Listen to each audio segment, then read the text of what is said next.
Dicen que el amor de una madre es la fuerza más poderosa de la naturaleza, pero rara vez hablan de la frialdad que lo acompaña. No es una frialdad cruel, sino esa clase de frío que se instala en tus huesos cuando te das cuenta de que eres la única persona que se interpone entre tu hijo y un mundo al que no le importa si vives o mueres. No lo entendía entonces, cuando era más joven, y creía que el perdón era un requisito para tener un alma buena. Pensaba que ser la mejor persona era una virtud. Pero mientras estoy aquí sentada ahora, a los 40, observando el ritmo tranquilo del pecho de mi hija mientras duerme, me doy cuenta de que algunas deudas son demasiado pesadas para cargarlas, y algunas traiciones son demasiado profundas para cruzarlas jamás con un sí. Esa llamada llegó un martes, fue un día que se sentía notablemente normal, hasta que la pantalla se iluminó con un número que no había visto en 4 años, un número que había grabado en mi memoria durante noches de llanto, y que finalmente enterré bajo capas de terapia y trabajo duro. Cuando escuché su voz, la voz de Juan, no me provocó un ataque de pánico, ni una oleada de viejos anhelos. Simplemente se sintió como una corriente de aire, entrando por una ventana que creía haber sellado por completo. Si pudiera volver a la mujer que era hace 5 años, le diría que el silencio al que tanto le temía, en aquel entonces, se convertiría finalmente en su mayo, eres santuario. Pero ese fue el momento en que algo se rompió silenciosamente dentro de nuestra familia, o lo que quedaba de ella. No me preguntó cómo estaba, no preguntó por nuestra hija, una niña cuyo rostro nunca ha visto, cuyo nombre apenas parecía recordar. Fue directo al grano, con una voz temblorosa de una desesperación que esperaba que yo atendiera y calmara. Me dijo que ahora tenía otra hija de 3 años. Se llama Elena, y Elena tiene cáncer. Pronunció las palabras médula ósea y compatibilidad, como si fueran llaves que tuviera derecho a usar para abrir la puerta de mi casa. Me preguntó si llevaría a mi hija de 4 años, Juana, a hacerse las pruebas. Dijo que era su hermana. Dijo que era lo correcto, Ann. Y en ese momento sentí una quietud que no puedo describir. No grité, no enumeré sus pecados. No le recordé los $50,000 en deudas médicas de los que tuve que salir sola. Solo sentí el peso de cada noche que pasé inclinada sobre el inodoro, vomitando sangre, mientras él mudaba sus cajas al apartamento de mi mejor amiga. Pence, que entendía el dolor, estaba equivocada. El verdadero dolor es la claridad que surge cuando alguien que te vio casi morir te pide que sacrifiques lo único que te queda para su conveniencia. Mayer Elapert, con la voz tan firme como la mano de un cirujano, y dije, no, absolutamente no. Luego, colgué y lo bloqueé. Me pregunto si la gente piensa que soy un monstruo. Quizás sí, pero ellos no estaban allí cuando el mundo daba vueltas y yo estaba perdiendo el control, sobre todo. Para entender ese no, hay que entender el sí que le di durante 25 años a una mujer a la que llamaba hermana. Rosario y yo crecimos juntas, compartimos ropa, secretos y finalmente la misma ciudad. Cuando conocí a Juan, ella fue la primera persona a la que se lo conté. Cuando decidimos formar una familia, ella fue quien brindó por nuestro futuro. Pero la lealtad es una moneda que algunas personas solo usan cuando el tipo de cambio les favorece. Recuerdo el día que supe que estaba embarazada. Tenía 36 años, y sentí que la última pieza del rompecabezas había encajado. Pero, en 2 semanas, mi cuerpo se convirtió en un campo de batalla. Me diagnosticaron hiperemesis gravídica. Suena como un término médico, pero para mí fue un purgatorio en vida. No podía comer, no podía beber ni un sorbo de agua sin que volviera a salir. Perdí peso tan rápido que mi piel empezó a colgar de mis huesos. Estaba confinada en casa, gateando de la cama al baño, incapaz incluso de estar de pie lo suficiente para cepillarme los dientes. Le supliqué a Juan que se quedara. Le rogué que me ayudara, que simplemente se sentara conmigo para no sentir que me desvanecía entre las tablas del suelo. Pero él me miraba con una mezcla de asco y aburrimiento. Me decía que estaba siendo dramática, decía que no podía soportar la negatividad. Y así, sin más, se fue.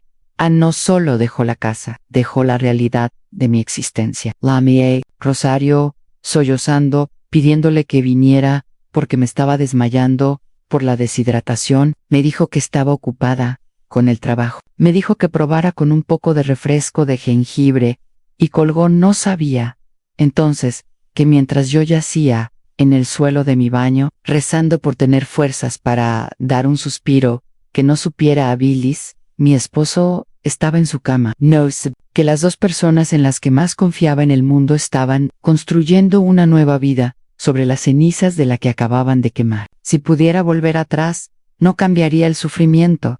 Eso me hizo quien soy. Pero cambiaría cuánto tiempo pasé tratando de salvar a personas que ya tenían el fósforo encendido en la hospitalización. Llegó cuando mis riñones empezaron a fallar. Estuve en la sala durante semanas, conectada a sueros, con el pelo enredado porque no tenía fuerzas para lavarlo. El personal del hospital intentó localizar a Juan.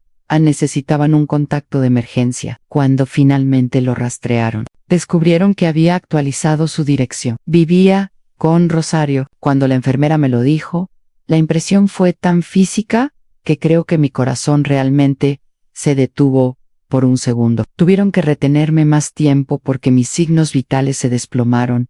Ya no solo estaba enferma, estaba rota.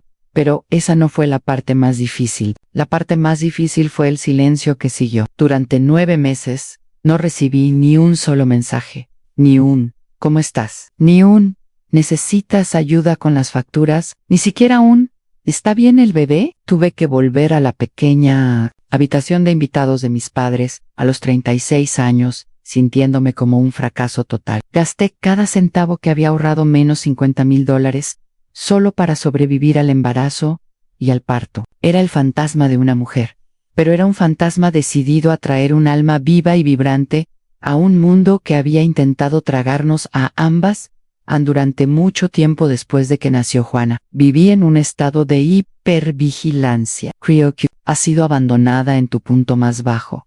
Dejas de confiar en que el suelo permanecerá firme bajo tus pies. Me sentaba en la habitación de invitados de mis padres, sosteniendo a ese pequeño milagro de apenas 3 kilos, y contaba sus respiraciones. Cada vez que parpadeaba, sentía una oleada de gratitud tan aguda que casi dolía. Pero debajo de ese amor había un nudo frío y duro de resentimiento que no lograba desatar. No era solo que Juan se hubiera ido, era que me había dejado morir mientras se iba a jugar a la casita con la mujer que conocía todos mis secretos. Empecé de cero, con nada. Bueno, menos que nada. Tenía $50,000 en deudas y un cuerpo que sentía que había pasado por una guerra. Mis padres eran amables, pero hay una humillación específica en tener 40 años y que tu madre lave tu ropa porque estás demasiado agotada por una noche de llanto y cólicos de lactante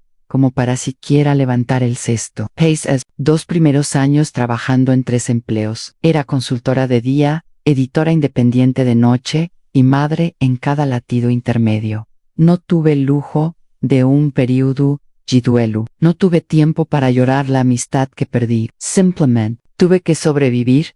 Recuerdo una noche específica cuando Juana tenía unos 2 años, tenía mucha fiebre y yo estaba sentada en el suelo del baño, presionando un paño frío sobre su frente. Estaba tan cansada que alucinaba.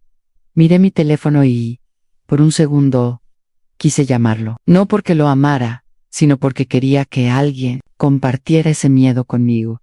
Pero luego recordé el hospital. Recordé la cara de la enfermera cuando me dijo que él vivía con Rosario. Me di cuenta entonces de que ya estaba haciendo el trabajo más difícil del mundo sola, y volver a incluirlo en la ecuación sería como invitar a una tormenta a una casa que finalmente empezaba a secarse ámpero. Esa no fue la parte más difícil. La parte más difícil fue ver a mi hija crecer y convertirse en una persona que se parecía exactamente a un hombre que nunca conocería. Tin sus ojos, ese caoba profundo y oscuro, y su barbilla obstinada. Cada vez que sonríe, veo un fantasma. Tuve que aprender a amar esos rasgos sin odiar la fuente. Hicieron falta años de silencio para construir la vida que tenemos ahora. Hoy tengo éxito. Soy directora en mi firma. Compré nuestra propia casa, un lugar pequeño y lleno. de sol con un jardín, donde Juana cultiva tomates y habla con las mariquitas. Estemos a salvo. Estemos. Entonces sonó el teléfono. Cuando Juan llamó, no sonaba como el villano que yo había construido en mi cabeza. Sonaba pequeño. Sonaba como un hombre que finalmente había chocado contra una pared, que no podía saltar con su encanto. Mija Bill, de Elena describió sus tratamientos, la quimioterapia, la forma en que se le caía el pelo a mechones. Se me rompió el corazón por esa niña. Después de todo, soy madre. Sé lo que es ver sufrir a un hijo. Pero, a medida que seguía hablando, Subas empezó a usar palabras como familia y responsabilidad. Dijo Catalina: son hermana. Juana es la mejor oportunidad que tiene. Es un procedimiento sencillo. Solo necesitan hacerle pruebas. Pensé que entendía el dolor.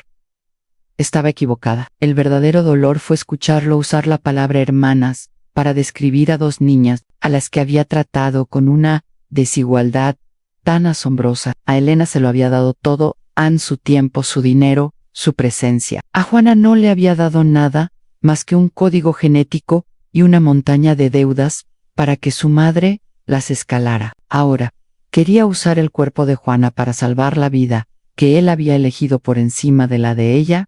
Me dijo que los médicos decían que la compatibilidad entre hermanos suele ser la más exitosa. Habló de necesidad médica. Ni una sola vez dijo: lo siento. Ni una sola vez preguntó: ¿cómo está Juana? Solo quería el recurso biológico que mi hija representaba. Miré a Juana, que estaba sentada a la mesa de la cocina, coloreando un dibujo de un gato morado. Tiene 4 años. No sabe lo que es un hospital, más allá de ser un lugar donde te dan pegatinas después de un chequeo. No sabe lo que se siente con anestesia. No sabe que la extracción de médula ósea implica introducir una aguja larga en el hueso de la cadera bajo sedación general. Es una niña. Juan, dije, con la voz apenas en un susurro. Tiene 4 años. Exactamente, espetó él, y su vieja arrogancia se filtró a través de la desesperación. Ni siquiera lo recordará. Simplemente será una heroína. No seas tan amarga como para dejar morir a una niña de 3 años solo para vengarte de mí. Esa frase me persiguió durante años. Solo para vengarte de mí. Él pensaba que esto se trataba de venganza. No podía concebir la idea de que mi negativa no tenía nada que ver con él, y tenía todo que ver con ella. No estaba tratando de castigarlo. Estaba tratando de proteger a la única persona en el mundo que nunca me había traicionado. Ansí pudiera volver atrás. Me pregunto si habría sido MS. Pero luego recuerdo la noche en que casi muero. Recuerdo el silencio de mi teléfono durante 4 años. Recuerdo que la donación de médula ósea no es solo una prueba, es un procedimiento médico para una niña que no puede dar su consentimiento, para una familia que ya ha demostrado que no valora su vida. ¿Por qué debería mi hija cargar con el peso físico de una tragedia creada por personas que la abandonaron antes de que diera su primer suspiro? Le dije que no. Le dije que el cuerpo de mi hija no es un almacén de repuestos para los hijos que él sí decidió conservar. Le dije que si quería hablar de responsabilidad familiar, debería haber empezado hace 4 años. Y luego colgué pero el silencio que siguió no fue pacífico, fue pesado. Fue esa clase de silencio que te hace cuestionar si eres la persona que creías ser. ¿Soy una protectora o soy simplemente una mujer cuyo corazón se ha vuelto de piedra? Durante 3 días, después de bloquear su número, viví en un mundo de fantasmas. Cada vez que mi teléfono vibraba con un correo del trabajo o un mensaje de mi madre, el corazón se me subía a la garganta. Esperaba un aluvión de ira, una amenaza legal, o quizás una turba de desconocidos en mi puerta. Pero el silencio que siguió al bloqueo fue aún más inquietante. Se sentía como el aire antes de una tormenta, tan espeso, pesado e imposible de respirar. Me sorprendí a mí misma, observando a Juana más de cerca de lo habitual. La veía correr bajo los aspersores del jardín, con su risa sonando como campanas de plata, y sentía un terror frío y agudo. ¿Y si su inocencia era el precio de mi conviction? Ese fue el momento en que algo se rompió silenciosamente dentro de nuestra familia o de lo que yo había construido para reemplazar Empecé a cuestionarme si me estaba convirtiendo en el monstruo que ellos decían que era. Me sentaba en el coche después de dejar a Juana en el jardín de infancia y simplemente lloraba, no por Juan, ni siquiera por Rosario, sino por la versión de mí que solía creer que el mundo era justo. Me di cuenta entonces de que no solo estaba protegiendo a Juana de una aguja, la estaba protegiendo de un linaje de traición al que ella ni siquiera sabía a qué pertenecía. Pensé que entendía el dolor, pero estaba equivocada. El verdadero dolor es la duda que se cuela cuando te das cuenta de que tú no podría costar una vida, incluso la vida de una niña a la que nunca has conocido. Entonces, llegó la carta. No era de un abogado, era un sobrescrito a mano dirigido a mí, con una caligrafía que habría reconocido en cualquier lugar, a Rosario, a mi hermana de 25 años. No llamó. Sabía que los había bloqueado. En cambio, escribió una carta que parecía un puente hecho de cristal. No se disculpó por la aventura, no se disculpó por dejarme morir en una cama de hospital. Simplemente escribió a Catalina: yo también soy madre ahora. Sé lo que piensas de mí y sé que me lo merezco. Pero Elena es inocente. Tiene 3 años y se está muriendo. Por favor, solo reúnete conmigo. Un café en San Juan en solo nosotras, contra todo instinto. Fue mi error en la falsa esperanza de que tal vez, bajo las capas de mentiras y robos, todavía quedaba un ser humano en ella. Quería creer que la maternidad la había cambiado, de la misma manera que me había cambiado a mí. Quería creer que podía verme no como una donante, sino como la persona que alguna vez le sostuvo el cabello cuando estaba enferma, la persona que conocía su color favorito y sus miedos más profundos. Nos reunimos en un café, pequeño y tranquilo a las afueras de la ciudad. Parecía una sombra de sí misma. Su piel estaba cetrina y tenía unas ojeras oscuras que ningún maquillaje podía ocultar. Por un breve segundo, sentí una punzada de empatía genuina. Vi a una madre que estaba perdiendo a su hija, y mi corazón sangró por esa agonía específica y universal. Nos sentamos en silencio durante mucho tiempo, el vapor de nuestras tazas subiendo entre nosotras como un velo. Se parece y él, susurró Rosario, con la voz quebrada. El Elena tiene su sonrisa, pero tiene mi carácter. No dije nada. No podía mencionar el parecido de los niños con sus padres. Era un campo minado que no estaba lista para cruzar. Lo siento, Catalina, dijo finalmente, mirándome a los ojos. Por todo, Anne, por cómo pasó, fuimos egoístas, nos equivocamos. Anne, pero por favor, no dejes que mi hija pague por mis pecados. Anne, por un momento sentí que el hielo alrededor de mi corazón empezaba a derretirse. Pensé en, tal vez sea esto, tal vez este sea el camino hacia la curación. Me imaginé diciendo que sí. Imaginé a las 2 niñas conociéndose en una habitación de hospital. Eran hermanas, a pesar de la fealdad de su origen. Imaginé un futuro donde el peso del pasado finalmente se levantaba por entonces.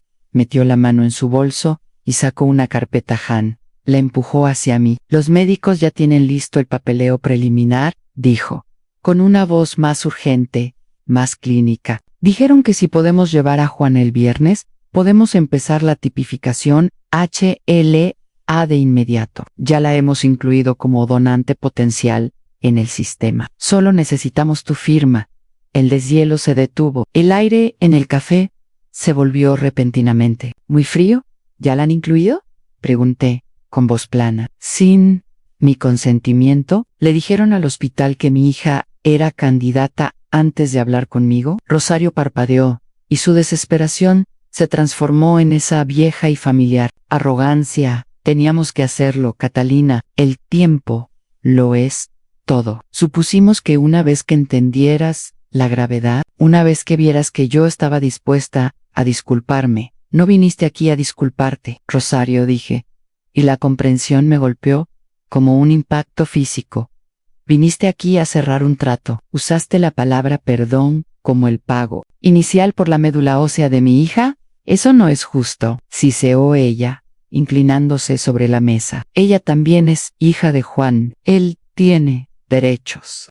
No la ha visto en 4 años, le recordé, con la voz subiendo a pesar de mis esfuerzos por mantener la calma. No pagó por su nacimiento, no pagó por su comida, ni siquiera llamó para ver si sobrevivió al primer año. No puedes invocar derechos cuando te conviene para tus necesidades médicas. La gente empezaba a mirar, no me importa. ESA, Decision, me persiguió durante años, el momento en que me di cuenta de que algunas personas no cambian, simplemente encuentran nuevas formas de usarre. Pensé que entendía lo que significaba ser una amiga, le dije, mirando hacia abajo a la mujer que alguna vez había sido mi mundo, y pensé que sabía lo que significaba ser madre. Pero tú solo eres una ladrona. Robaste a mi pareja, robaste mi paz, y ahora estás tratando de robar la seguridad de mi hija para arreglar una vida que construiste sobre una mentira. Salí de ese café, pero no era la misma mujer que entró. La falsa esperanza se había ido, reemplazada por una claridad tan afilada como una navaja. Pero mientras conducía a casa, la culpa empezó a instalarse. No por ella, sino por la niña. Elena tenía 3 años, era inocente. Ella no eligió a sus padres, no eligió la traición. Y aquí estaba yo, la única persona con el poder de ayudar, diciendo que no. Me detuve a un lado de la carretera y apoyé la cabeza en el volante. Pensé en la mano pequeña de Juana en la mía, pensé en la aguja, pensé en los 4 años de silencio, pensé en los $50,000. Y luego pensé en la mirada, en los ojos de Rosario, no de amor, sino de propiedad.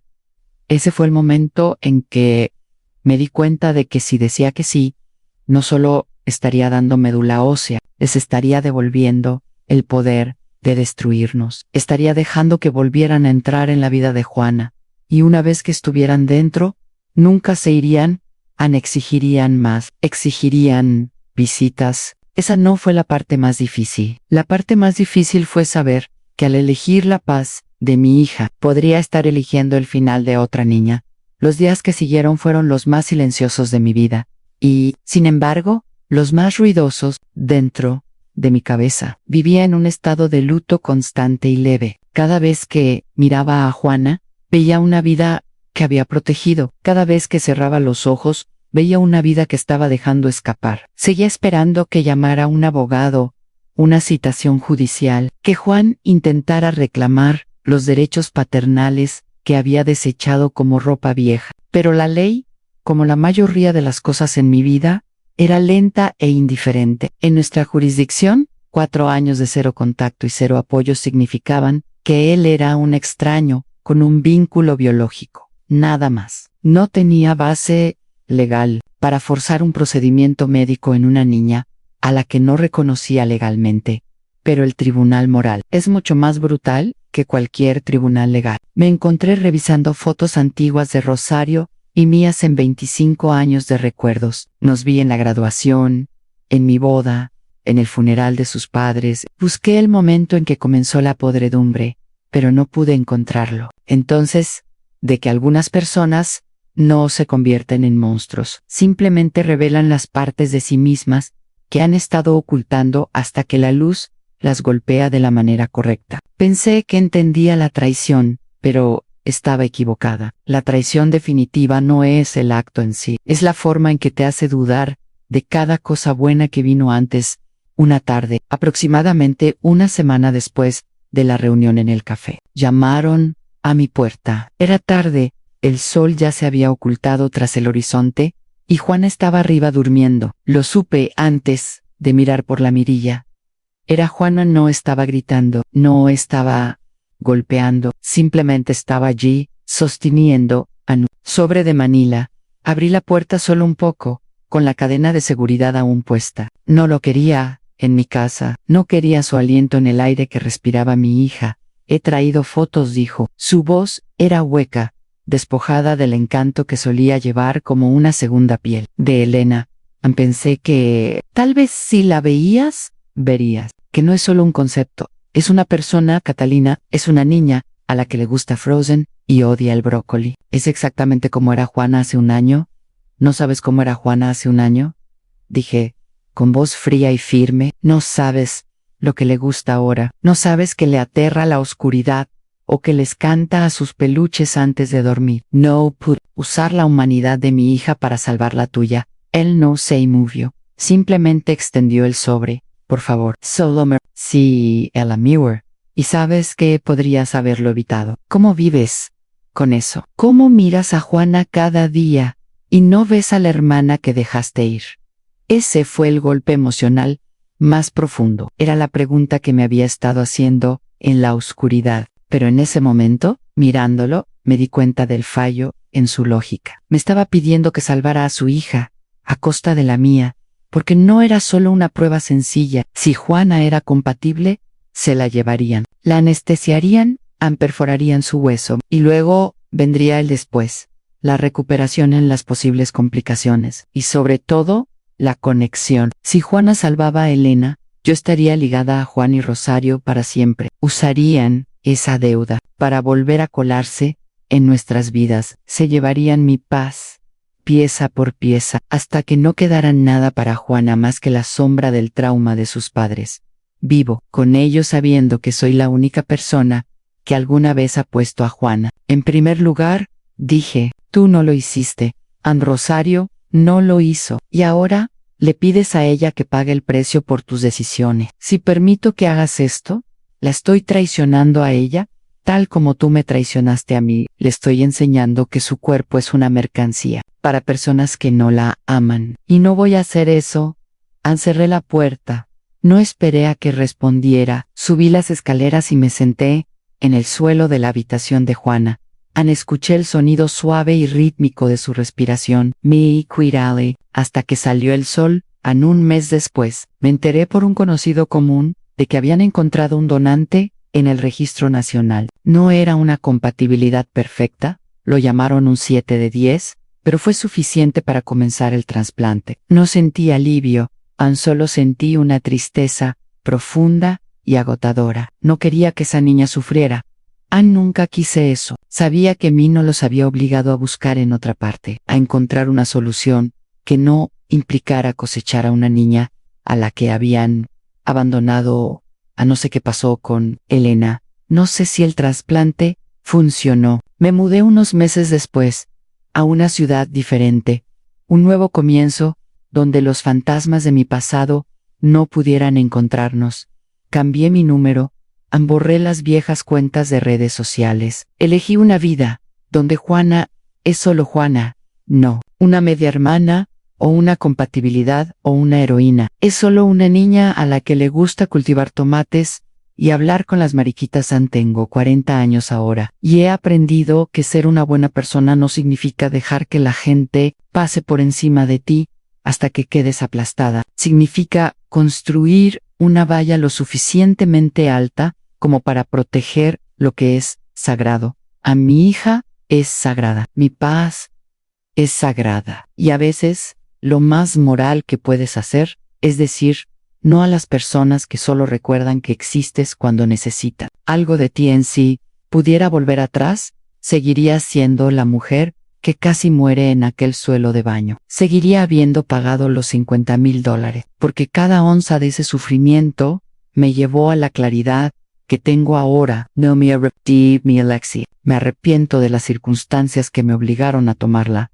Esa decisión me siguió durante años, y me seguirá hasta el día en que muera. Pero cuando miro a Juana, no veo una oportunidad perdida de venganza. Veo a una niña que está íntegra, que está a salvo, y que nunca jamás tendrá que preguntarse si su madre la sacrificaría por un fantasma. Si estuvieras en mi lugar, entre la hija por la que casi mueres para traer a este mundo, y las personas que te vieron sufrir sin parpadear, sabiendo que un sí salvaría una vida, pero destruiría la paz de tu hija, ¿qué habrías elegido? ¿Serías el héroe de su historia o el protector de la de ella?